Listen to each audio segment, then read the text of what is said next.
A knock at the door of Assumptions. The late afternoon sun bathed the Greenwood Towers in a golden hue, its sleek glass reflecting the city skyline. The luxury apartment complex stood as a beacon of modern architecture, boasting a clientele of executives, tech moguls, and affluent young professionals. Nestled within this sanctuary of urban success was Daniel Carter, a successful entrepreneur and investor who had called this place home for the past 5 years. Dressed in a comfortable hoodie and jeans, Daniel made his way through the lobby, his mind occupied with the fatigue of a long workday. He had spent the last 10 hours negotiating deals, reviewing contracts, and managing his growing portfolio. All he wanted now was a hot shower, a meal, and some rest. But as he approached the elevator, a sharp voice sliced through the air. "Excuse me, where do you think you're going?" Daniel turned to see a middle-aged woman standing by the concierge desk. She had short, platinum blonde hair, a designer handbag slung over her shoulder, and an expression that carried both suspicion and hostility. Everything about her, from her stiff posture to the way she clutched her bag, made it clear she had already judged him. Daniel blinked, taken aback by the abruptness of her tone. "Excuse me," he asked, keeping his voice level. "I asked where you're going," she repeated, stepping forward. "This is a private residence. You can't just wander in here." Daniel sighed internally. Here we go again. He had experienced situations like this before. The immediate assumption that he didn't belong, that his presence needed justification. It was a dance he had grown familiar with, yet it never got easier. "I live here," Daniel stated plainly, his patience already thinning. Her eyes narrowed, scanning him from head to toe, her lips curling in disbelief. "You live here," she scoffed. "That's a good one." Daniel clenched his jaw. He knew this game. She wasn't going to listen to reason. People like her never did. "Ma'am, I'm tired. I just want to get to my apartment. If you'll excuse me." He gestured towards the elevator, but she took a step in front of him, physically blocking his path. "Not so fast," she said, her voice firm. "If you really live here, prove it." Daniel exhaled slowly, forcing himself to stay calm. "I don't have to prove anything to you." Her gaze flicked to the concierge behind the desk, a man named Marcus, who had been working at Greenwood Towers for the last 2 years. "Marcus, call security," she demanded. "We have a trespasser." Marcus hesitated, glancing at Daniel before responding. Mrs. Whitmore, he's a resident." "I don't believe that for a second," she snapped, cutting him off. "Look at him. This is a high-end community, not some rundown street corner." Daniel's grip on his patience slipped slightly. "You're saying I don't look like I belong here?" he asked, tilting his head. "What exactly does a resident of Greenwood Towers look like?" Mrs. Whitmore's lips pressed together, but the truth was evident in her glare. She had already decided what belonging looked like, and Daniel wasn't it. "If you live here, what's your apartment number?" she challenged. Daniel smirked, shaking his head. "I don't have to tell you that." "Oh, I see. Because you don't have one," she shot back, her confidence growing. "You're sneaking in. You probably followed someone through the doors." He reached into his pocket and held up his key fob. "This gets me into my apartment. Good enough for you." Mrs. Whitmore snatched it from his hand before he could react, inspecting it like it was evidence in a crime scene. "This could be stolen," she declared, "or fake. These things are easy to copy." Daniel took a deep breath. She wasn't going to stop. "I don't have to stand here and justify my existence to you," he said, stepping toward the elevator again. That's when she did the unthinkable. With a sudden, jerky movement, she reached into her handbag, pulled out a small canister of pepper spray, and sprayed it directly into his face. The burning pain was immediate. Daniel stumbled back, his vision erupting into white-hot agony. His hands flew up to his face as the chemical seared his eyes, nose, and throat. A collective gasp echoed through the lobby. "What the hell?" Marcus shouted, rushing toward them. Daniel clutched at his face, gasping for breath as the fire spread through his sinuses. "You saw that, right?" Mrs. Whitmore screeched. "He attacked me. I was just defending myself." Several residents who had been passing through the lobby stopped in their tracks, staring in shock. Marcus turned to her, his face pale with disbelief. "Ma'am, you just attacked a resident." "No, I didn't," she shrieked. "I protected myself. He was getting aggressive." Daniel forced his burning eyes open just enough to see security rushing in, their radios crackling. But before they could make assumptions, Marcus stepped forward, pointing at Mrs. Whitmore. "She attacked him unprovoked," Marcus stated firmly. "Check the security cameras if you don't believe me." Mrs. Whitmore's face drained of color. Wait, we don't have to," she started, her voice trembling now. One of the security officers nodded to Marcus and gestured to the cameras mounted in the lobby. "Let's check the footage." Daniel sat on the floor, his chest heaving, his skin still burning. But even through the pain, he felt something else. The tides were turning. The weight of her assumptions was about to crash down on her. And for once, he wouldn't be the one left carrying it. A truth that cannot be ignored. The burning pain in Daniel Carter's eyes was excruciating. His chest heaved as he fought for breath, his hands clawing at his face, trying to wipe away the lingering fire of pepper spray. The lobby was a mess of gasps, shouts, and whispered confusion. Some residents stood frozen, unsure how to react, while others hurried toward him, their concern outweighing their initial hesitations. "What the hell is wrong with you?" Marcus, the concierge, snapped at Mrs. Whitmore, his voice filled with undisguised fury. Mrs. Whitmore, who had moments ago held herself with arrogant confidence, was now backing away, her face pale as she gripped her designer handbag like a shield. I thought he was dangerous," she stammered, glancing wildly around as though searching for someone to agree with her. "I was defending myself." One of the residents, a woman in her late 50s, stepped forward with a frown. "But he didn't do anything. He just showed you his key fob. Why did you spray him?" Mrs. Whitmore whipped toward her, her panic evident. "He was acting aggressive. You all saw it. He was trying to get past me." "He lives here," Marcus said through gritted teeth. "We've already confirmed that. And you just assaulted him in his own building." The front doors of Greenwood Towers burst open, and 2 uniformed police officers entered. The sight of the badges, radios, and gun belts made the tension explode. Daniel, still on the ground, forced his stinging, swollen eyes open just enough to see what was coming next. He knew how this would look. A black man, gasping on the floor, a white woman flustered and shouting about being attacked. He had seen this play out before, too many times. Even as his skin burned, even as his body shook with pain and anger, Daniel forced himself to sit up, slowly. He wouldn't give them any reason to see him as a threat. Not now. Not when the truth was finally on his side. A dangerous assumption. One of the officers, a tall man with a hard expression, immediately turned to Mrs. Whitmore. "What happened here, Mom?" he asked, his tone professional but carrying a slight edge of concern. Mrs. Whitmore pointed a trembling finger at Daniel. He was sneaking into the building. I tried to stop him, and then he got aggressive.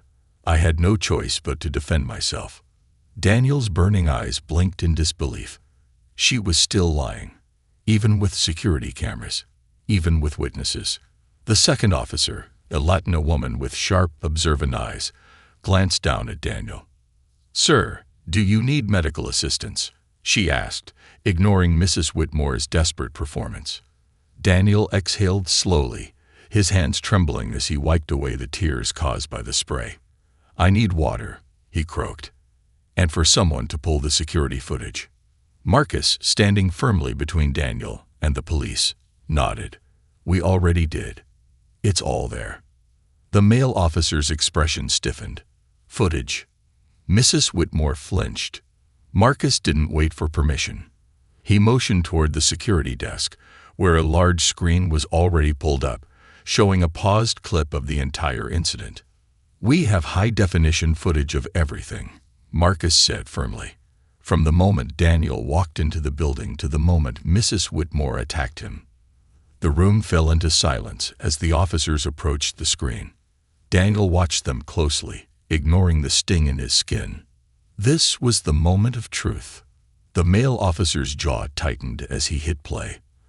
The Latina officer folded her arms, her sharp eyes flicking to Mrs. Whitmore's face as she saw the full reality of what had happened. The footage was damning. It showed everything. Daniel walking into the building like any other resident. Mrs. Whitmore following him, confronting him, her grabbing his key fob, her blocking his way. And then, the moment she whipped out her pepper spray and attacked him for no reason. The footage ended, leaving nothing to defend her actions.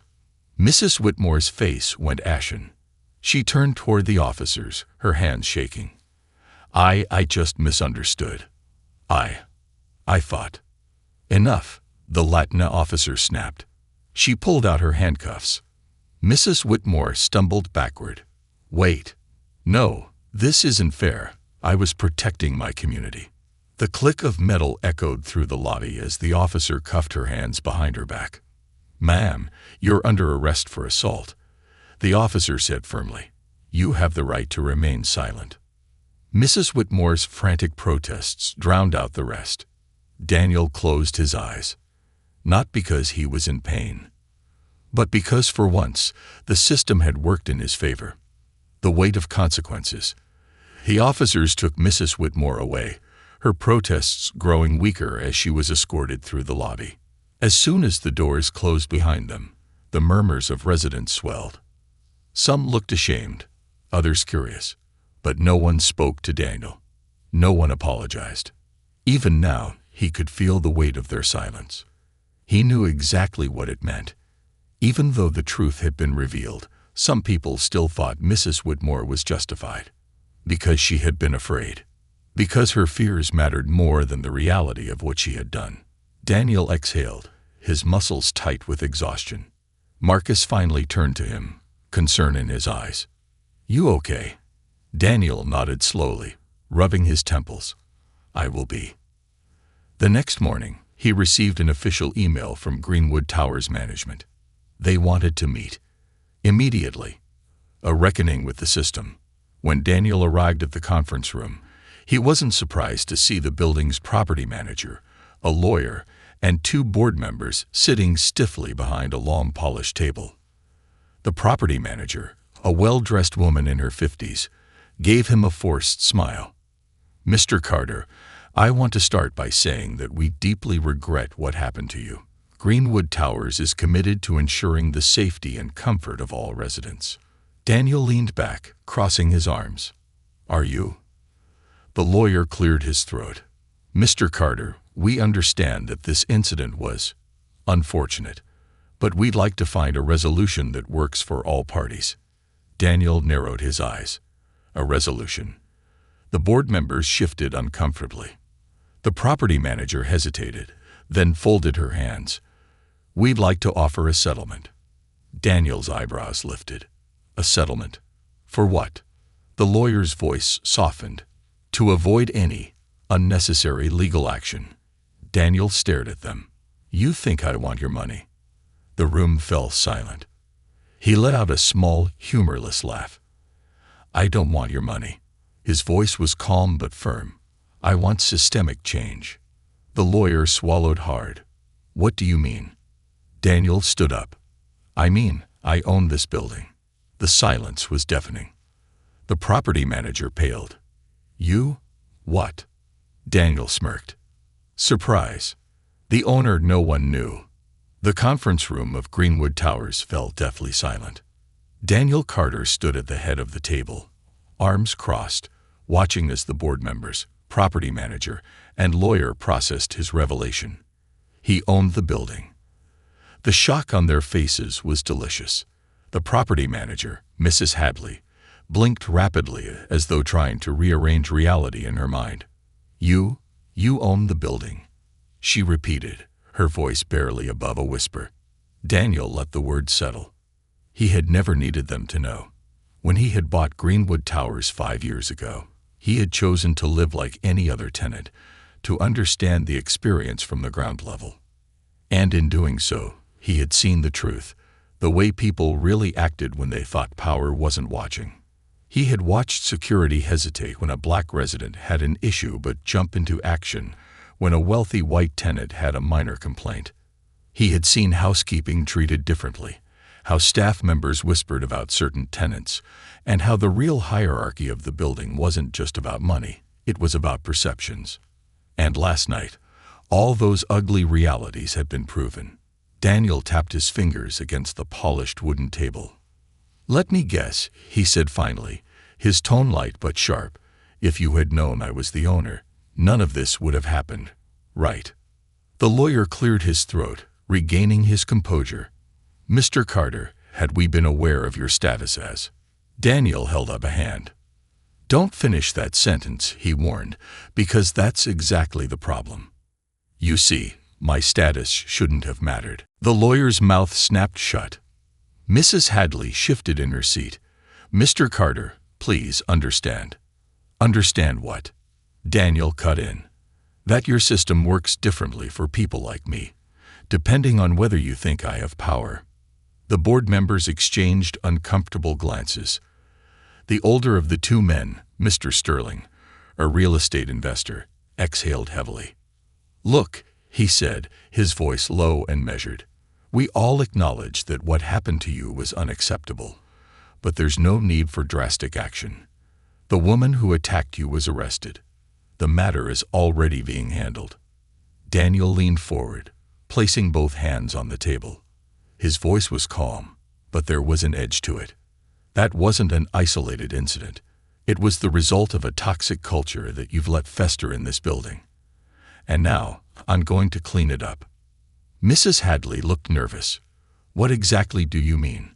Daniel reached into his inside pocket and pulled out a sleek folder.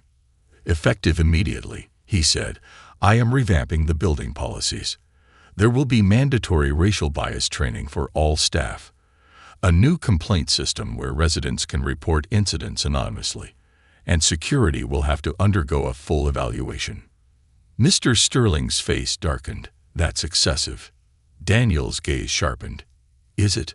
Or is it just inconvenient for you?" The younger board member, a woman named Rachel Singh, finally spoke up. "I actually think this is a necessary step," she said carefully. "We can't ignore that the building's reputation is at stake." Daniel nodded. "You're right, Rachel. The building's reputation is at stake, but not because of me. Because of people like Mrs. Whitmore, and because of people like you who let them operate unchecked." Mr. Sterling sighed through his nose, but said nothing. Mrs. Hadley folded her hands.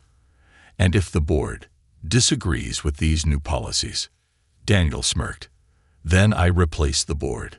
The thick tension in the air snapped like a whip. Mrs. Hadley's eyes widened. Mr. Sterling sat up straighter. Daniel watched them, waiting for the realization to sink in.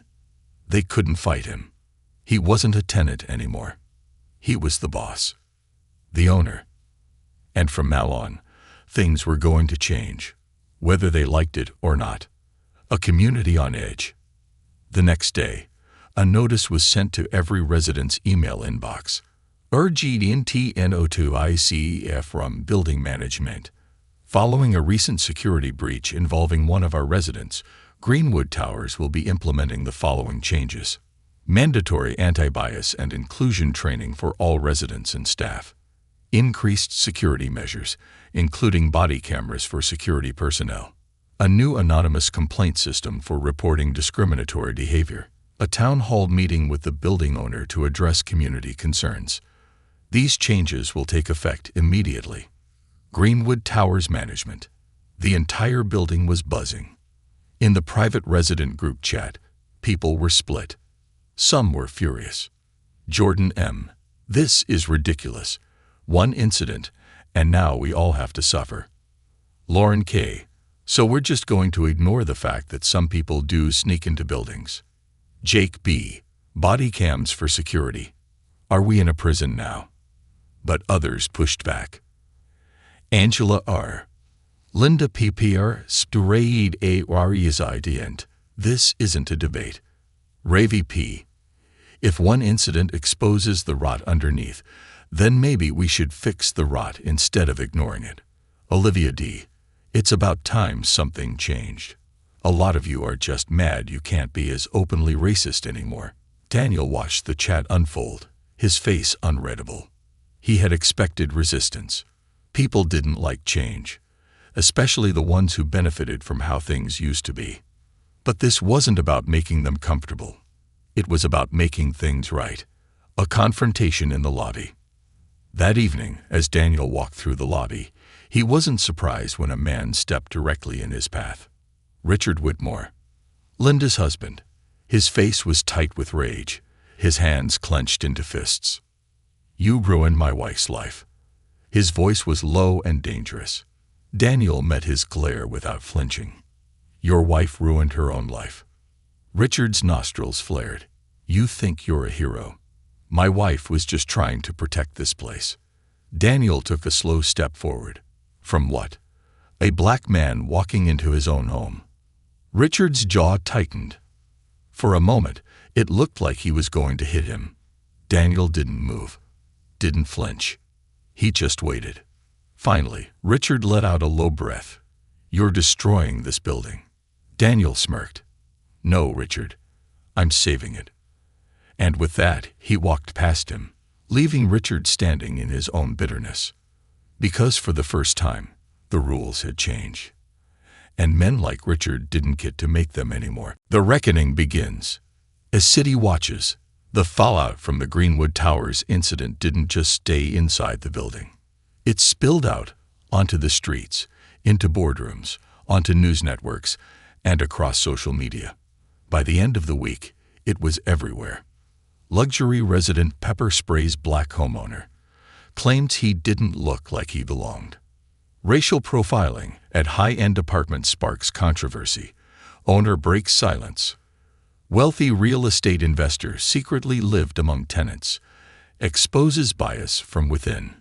The footage of Linda Whitmore's attack and her arrest moments later had gone viral. And with it, Daniel Carter's identity as the owner of Greenwood Towers had been revealed to the world. At first, he ignored the media storm.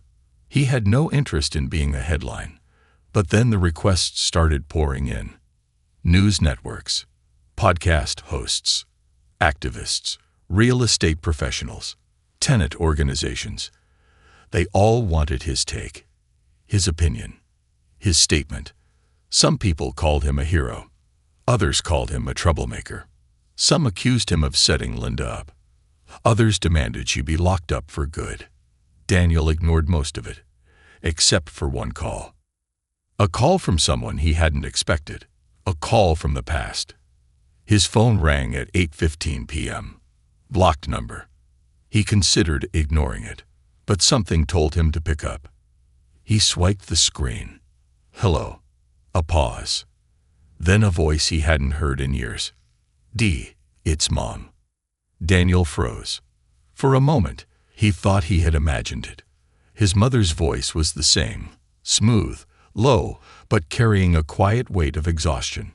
She had called him D, a nickname she hadn't used since he was a teenager.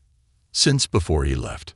Since before the distance between them became something neither of them could bridge. Daniel swallowed hard. Hey, Mom. Another pause. Then, I saw you on the news.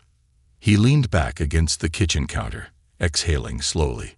Yeah, he said finally. Guess it was bound to happen. His mother sighed. You've always been like this. Like what? Making noise, refusing to sit still, not letting things go. Daniel's grip tightened around the phone. His mother had never understood his anger. Never approved of it. She had always told him to keep his head down, to be grateful, to avoid trouble. Is that what you think I'm doing? He asked, not letting things go. Her voice softened. No, baby. I think you're finally standing still long enough for the world to listen. Daniel's breath hitched. She had never said anything like that to him before, never acknowledged his fight as anything but reckless. "I'm proud of you," she said quietly. Daniel felt something tighten in his throat. He cleared it, forcing himself to exhale steadily. "Thanks, Mom." Another pause. Then she chuckled. "So, how does it feel? Owning a building full of rich people who didn't know they were renting from you?" Daniel let out a genuine laugh. "Exhausting." "Good," she said. "That means you're doing it right." The town hall meeting. The resident meeting was scheduled for Saturday evening. Daniel wasn't looking forward to it. Even though most of the building had supported the changes, or at least kept their complaints private, there were still plenty of people who weren't happy. Some tenants had threatened to break their leases. Others had circulated petitions trying to reverse the new policies. And a few, including Richard Whitmore, had even hired lawyers to argue that the changes were an overreach. Daniel wasn't worried about the legal pushback. They didn't have a case. But the resistance, that was harder to ignore. At 7:00 p.m. sharp, the community room was packed. Some people sat in tight, rigid rows, arms crossed. Others leaned against the walls, whispering to their neighbors. Some were there to support. Others were there to fight. Daniel stood at the front of the room, flanked by Marcus, the concierge, Rachel Singh, the board member who had backed him, and a civil rights attorney he had hired. Mrs. Hadley, the property manager, sat at a table nearby, her expression unreadable. Daniel cleared his throat. "All right, let's get started." The murmurs died down. He exhaled slowly, then looked out over the crowd. "A week ago, I was just another tenant in this building," he began. "Some of you knew me. Most of you ignored me. A few of you didn't think I belonged here at all." He let that sit for a moment. Then one person decided to take those assumptions and turn them into violence. And now here we are. A few people shifted uncomfortably. Others looked away. "Let me be very clear," Daniel continued. "This isn't about one woman. This is about a system, a culture, a pattern that has existed in this building long before I got here." A hand shot up in the front row. A man in a gray suit, mid-40s, clearly wealthy. "So what?" he challenged. "Are you saying we're all racist?" Daniel tilted his head. "No," he said slowly. "I'm saying you've been comfortable ignoring racism, and now you don't get to anymore." A murmur swept through the room. Rachel Singh cleared her throat. "Greenwood Towers has been a luxury building for years, but luxury doesn't mean exclusion. It doesn't mean bias, and it sure as hell doesn't mean assaulting residents because they don't look right." A woman in the back, probably in her late 30s with a tight blonde ponytail, raised her hand. "You're punishing all of us for one person's actions," she argued. Daniel folded his arms. "You were fine with all of us being treated differently before this. Now that it's inconvenient for you, suddenly it's a problem." She flushed red but didn't answer. "Listen," Daniel said, voice firm. "These policies aren't about punishment. They're about progress. And progress doesn't happen without disruption." The room grew quiet. Then a voice spoke up from the back. "You're right." All heads turned. Mr. Evans, the elderly man who had stood up for Daniel that night in the lobby. He pushed himself up from his chair, adjusting his glasses. "I've lived in this building for a long time," he said, "and I've seen things I should have spoken up about. I didn't, but I will now." A pause. "This is necessary, and it's overdue." A few people nodded, then a few more. Slowly, the weight of the moment shifted. The opposition was still there, but so was the support. Daniel let out a breath he hadn't realized he was holding. This wasn't the end of the fight, but it was the beginning of something bigger, a community divided. The room's silence stretched on for a moment after Mr. Evans' words. Then, slowly, more voices began to rise. Some hesitant, some angry, some finally acknowledging the truth. Daniel watched it unfold, standing at the front of the room, arms crossed, his expression unreadable. This was the moment of reckoning. People were being forced to confront their own biases, and the reactions were as mixed as he had expected. The resistance begins. A woman in the second row, a well-dressed brunette with diamond earrings, crossed her arms tightly. "Look, I get it. What happened was wrong. But why do we all have to suffer for it?" she asked, her voice sharp. "I've lived here for 6 years, and I've never had a problem before." Daniel tilted his head. "And you think that means the problem didn't exist?" The woman huffed. "I think it means you're overreacting. People get harassed in this city all the time. It doesn't mean we need to overhaul everything." Marcus, standing nearby, let out a harsh laugh. "Overhaul? You mean making sure people like Daniel don't get pepper sprayed for existing? That's an overhaul to you?" The woman's face reddened. "I didn't say that." "But that's what you meant." Rachel Singh's voice was firm. "This is what happens when change makes people uncomfortable. Suddenly, they start pretending the status quo wasn't a problem to begin with." From the back, a deep voice cut through the noise. "We need to talk about the security team too." All heads turned toward a tall black man in his mid-30s, wearing a sleek suit. He stepped forward, his expression serious. "Name's Andrew. Been living here for 3 years, and I've noticed something. Security never hesitates to check up on certain people." His eyes scanned the room. "You know exactly what I mean." A few heads lowered. Daniel nodded slowly. "Go on." Andrew crossed his arms. "I'm a corporate lawyer. I wear suits most of the time. You'd think that would be enough, right? But I've had security follow me into the parking garage more than once. I've had them ask me which apartment I was visiting, while holding groceries and using my own key fob." His eyes locked onto a few white tenants in the front. "Can any of you say that's ever happened to you?" A tense pause. Nobody answered. Andrew's lip curled slightly. "Didn't think so." From the side, one of the board members, Mr. Sterling, shifted uncomfortably. "Are you saying security is racially profiling people?" Andrew scoffed. "I'm not saying it. I'm proving it. And now it's on you to decide whether you're going to keep ignoring it." A few people nodded in agreement. Others looked uncomfortable. Daniel let the conversation unfold, taking in every argument, every excuse, every revelation. This is what happens when people are forced to face the truth. Some fight it, some pretend it's not real, and some, finally, start to see. Richard Whitmore's last stand. Just as the conversation was turning toward solutions, a loud scoff broke the moment. Richard Whitmore, Linda's husband. He had been silent all night, but now he was standing, his arms crossed, his jaw tight with frustration. "This is ridiculous," he said coldly. "You're blowing this whole thing out of proportion." Daniel turned toward him, expression unreadable. "Go on," Richard snorted, shaking his head. "What Linda did was wrong. I'm not excusing that. But you're making it sound like this building is some kind of racist hellhole. It's not." Murmurs of agreement came from a few corners of the room. Daniel folded his arms. "So you think what happened was just a mistake?" Richard shrugged. "Linda thought she was protecting the building. She made a bad call. That's all.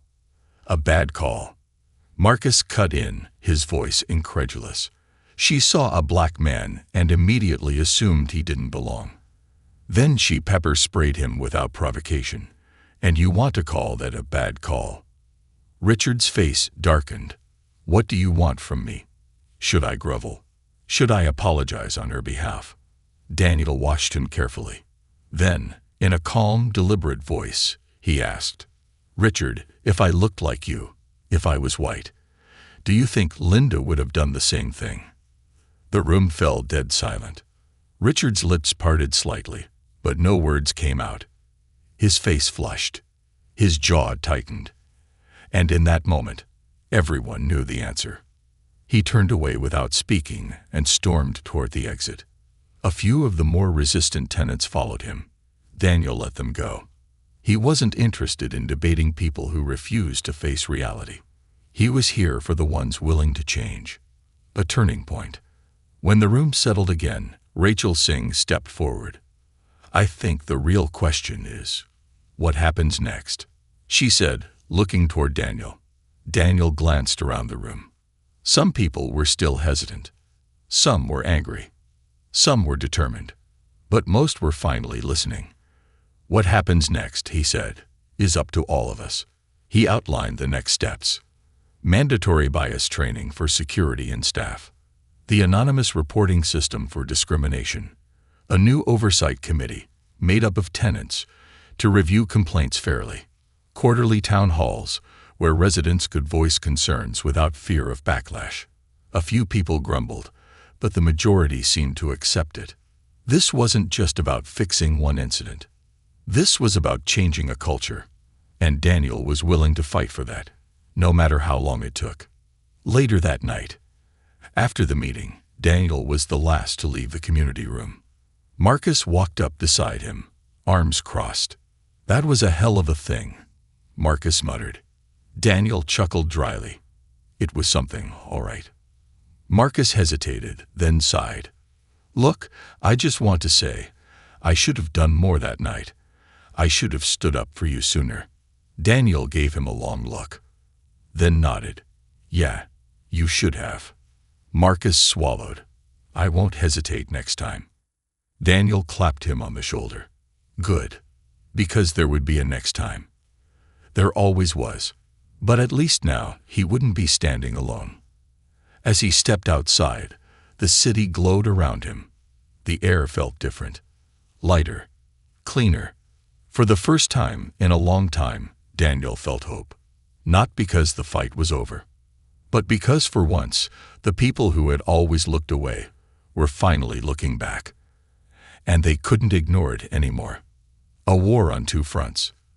The days following the Greenwood Towers town hall were chaotic. The media firestorm hadn't died down. If anything, it had gotten worse. Some news outlets celebrated Daniel Carter as a revolutionary property owner. Others painted him as a radical troublemaker, disrupting an elite community that had never had issues before. The resident group chat hadn't calmed down either.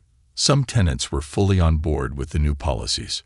Others were furious, accusing Daniel of turning their luxury residence into a political battleground. And then there were those, like Richard Whitmore, who were taking their fight to the courts. Daniel expected resistance. He just hadn't expected how deep it would go. A lawsuit and a target on his back. It was Tuesday morning when Daniel received the email from his legal team. Subject: urgent. Legal action against Greenwood Towers management. Mr. Carter, as you may be aware, a group of residents, led by Richard Whitmore, has officially filed a complaint against Greenwood Towers, alleging that your newly implemented policies constitute an unfair and discriminatory practice. The case has been escalated to a preliminary hearing scheduled for next month. We recommend preparing a strong defense and considering media strategy, as this case has already drawn substantial attention from real estate and civil rights groups. Please advise on how you wish to proceed. Barrett and Lowe Legal Firm. Daniel stared at the screen, jaw tightening. So this was their plan. They were trying to turn themselves into victims, trying to make it seem like they were the ones being discriminated against. He should have seen it coming. He took a deep breath and picked up his phone. Time to fight back. A visit from the enemy. That evening, Daniel sat in the Greenwood Towers private lounge, laptop open, scrolling through news reports and legal documents. The lounge was usually empty at this time, which was why he chose it. He needed quiet. But tonight, he wasn't alone. A shadow fell over his table. He looked up. Richard Whitmore. Dressed in a navy blue suit, hands in his pockets, his expression cool and controlled. Daniel didn't flinch. "Richard," he said evenly. "Here to file another complaint." Richard let out a low chuckle, pulling out a chair and sitting across from him. "I figured I'd give you the courtesy of talking face to face." Daniel leaned back. "You mean before you try to drag me into court?" Richard's jaw twitched slightly, but his smile remained. "This lawsuit isn't personal, Carter." He adjusted his cufflinks. It's business. Daniel raised an eyebrow. That's funny. Because to me, it looks like a desperate attempt to protect a system that's finally being dismantled. Richard let out a short laugh, shaking his head. You don't get it, do you? You think you're the hero of this story. But what you're doing, it's bad business. Daniel's eyes narrowed. Bad business. Richard gestured around the lounge. The polished floors, the skyline view from the window. People live in places like this for exclusivity, he said, for the guarantee that they're surrounded by the right kind of people. Daniel's jaw tightened. The right kind of people. Richard leaned in slightly. You're changing that. You're making them uncomfortable. And when rich people get uncomfortable, they leave. He tilted his head. And when they leave, what happens to your investment? Daniel's stomach twisted. That's what this was about. Not safety. Not fairness. Not community. Power. Control. Status. The unspoken rule of places like Greenwood Towers. People like Richard always expected to set the rules. People like Daniel were supposed to follow them. Not anymore. Daniel smiled coldly. You sound scared, Richard. Richard's expression darkened. I'm realistic. Daniel tapped his fingers against the table. You're right about one thing. The people who are uncomfortable, they'll leave. He tilted his head. And I won't stop them. Richard sat back, a flicker of surprise in his eyes. Daniel continued, because I don't want tenants who think exclusivity means exclusion. I don't want people who believe safety means policing their neighbors. I don't need their money. Richard's lips pressed together. That's a bold claim. You might not need their money now, but what about a year from now? 2 years. Daniel's smile didn't fade. I guess we'll find out. Richard studied him for a moment, then exhaled through his nose. He stood. Enjoy your victory while it lasts, Carter. Daniel leaned forward. Oh, I will. Because it's just getting started. Richard didn't reply. He turned and walked out. Daniel watched him go, fingers tapping against the table. He had expected resistance. But now he realized Richard wasn't just fighting to win. He was fighting not to lose control. And that meant Daniel was winning. An unexpected ally. The next morning, Daniel received an unexpected phone call. Mr. Carter. The voice was sharp, professional, but familiar. Speaking.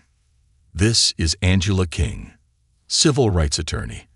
I think we need to meet. Daniel sat up straight. Angela King. She was one of the most well-known legal experts in housing discrimination cases. Her cases had changed laws. Her reputation was undeniable. I assume this is about the lawsuit? Daniel asked. A brief pause. Then, it's about much more than that. The meeting that changed everything. They met in a private law office downtown. Angela King was a sharp-dressed black woman in her late 40s, her eyes piercing and analytical. She didn't waste time. Richard Whitmore and his little group of concerned residents aren't just filing a lawsuit, she said, sliding a folder across the desk. Daniel opened it. Inside were documents, transcripts, reports. They're using this case to challenge fair housing laws. Daniel's stomach dropped. Angela continued. They want to set a precedent. If they win, they won't just block your policies. They'll make it easier for luxury properties to exclude people they don't want. She leaned forward. This isn't about one building anymore, Mr. Carter. This is about the future of housing equity in this city. Daniel's pulse quickened. He had thought this fight was about one building. But it was about so much more. Angela's eyes met his. Are you ready for that kind of war? Daniel exhaled slowly. Then he nodded. I was born ready. The war for justice begins. The battle lines are drawn. For 2 weeks, Greenwood Towers was the epicenter of a battle that had stretched beyond its walls. What had started as a personal fight against discrimination had now become a high-stakes legal showdown, one that would decide the future of fair housing, racial bias policies, and who truly had power in luxury real estate. And at the center of it all, Daniel Carter. The lawsuit filed by Richard Whitmore and his group of residents wasn't just about Greenwood Towers anymore. With the help of wealthy investors and real estate lobbyists, they had escalated the case, arguing that Daniel's new policies were an unfair restriction on property rights. Their goal? To set a legal precedent, one that would make it easier for exclusive buildings to legally discriminate without it being called discrimination. Angela King, the civil rights attorney, had been right. This wasn't just about one lawsuit.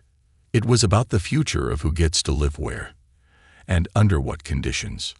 Daniel sat in his apartment, overlooking the city skyline, laptop open, phone buzzing with legal briefings, media requests, and messages from supporters. His world had become a battlefield, and he had no intention of losing. The media war begins. The night before the first court hearing, Daniel appeared on a major news program. Live broadcast. Millions of viewers. No script. No filters. The host, a slick-haired white man with a calculated smirk, wasted no time getting to the controversy. Mr. Carter, your critics argue that your policies are creating division, that they make tenants feel like criminals in their own homes. How do you respond? Daniel leaned forward slightly. I think it's interesting how the people who are complaining about feeling like criminals are the same ones who are fine treating their neighbors like intruders. The host's smirk faltered slightly. So you're saying they deserve it? Daniel shook his head. No, I'm saying they're finally being held to the same standard that they held others to for years. And suddenly, they don't like it. The host cleared his throat. But do you really think luxury tenants should have to undergo racial bias training? I mean, isn't that a little extreme? Daniel's smile was sharp and cold. Let me ask you something, he said. How many times have you had to prove that you belong in your own home? The host blinked. Excuse me? How many times have security followed you to your car? How many times have you had to pull out proof that you lived somewhere just because someone didn't think you looked the part? Silence. Daniel continued. This isn't about extreme policies. This is about leveling the playing field. And the fact that some people are fighting so hard against that. He tilted his head. That tells you everything you need to know. The interview went viral. Social media erupted. Support poured in from activists, tenant rights groups, and everyday people who had been through exactly what Daniel had gone through. But the opposition, it doubled down. Richard Whitmore and his allies launched their own PR campaign. They called Daniel a divisive force, a race-baiting property owner, a man trying to destroy the integrity of luxury communities. Wealthy donors began funneling money into their legal fight. Daniel saw the headlines. He didn't flinch. This was bigger than him now. The courtroom showdown. The first hearing was packed. Reporters, lawyers, activists, investors. It was a battle of two worlds, those who wanted inclusion and those who wanted to protect exclusivity.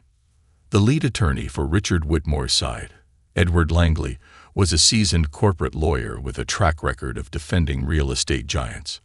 Langley stood before the judge, his voice smooth, calculated. Your Honor, Mr. Carter's policies violate the fundamental rights of property owners and tenants.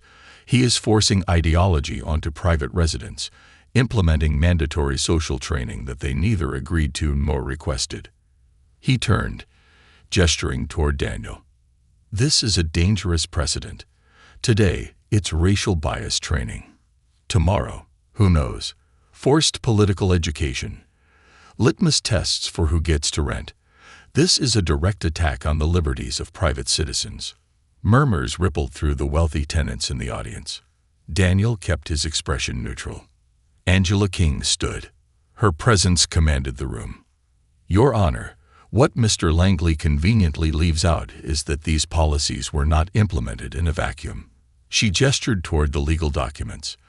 They were a direct response to a violent act of racial profiling that took place in this very building. She turned toward the audience. Greenwood Towers residents weren't complaining when implicit discrimination was happening every single day. They weren't worried about ideology when security disproportionately targeted black tenants.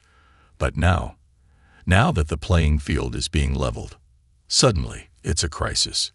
The room was silent. Angela didn't let up. The policies in question don't discriminate. They protect. They ensure that no tenant, regardless of race, is treated as an outsider in their own home. She looked directly at the judge. This case isn't about liberty. It's about power. The question before you today is simple.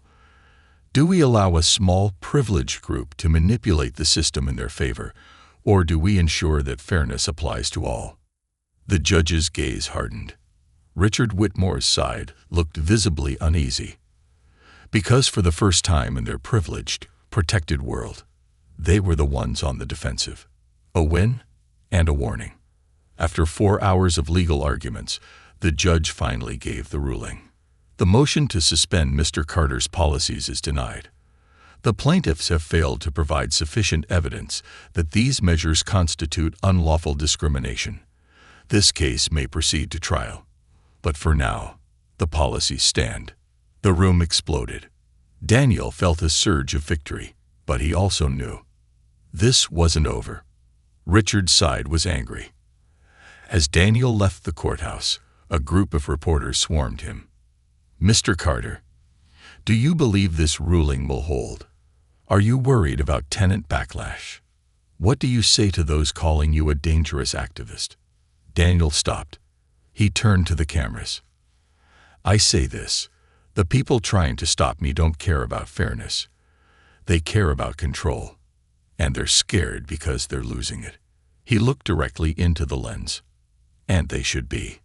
The war continues. That night, Daniel sat in his apartment, exhausted but victorious. His phone buzzed. A text from Angela King. This is bigger than a building now. We have the momentum, but they're going to hit back hard. Be ready. Daniel stared at the message. He already knew. The war for Greenwood Towers was just the beginning. This was bigger. This was about changing the game entirely. And no matter what it took, he was ready.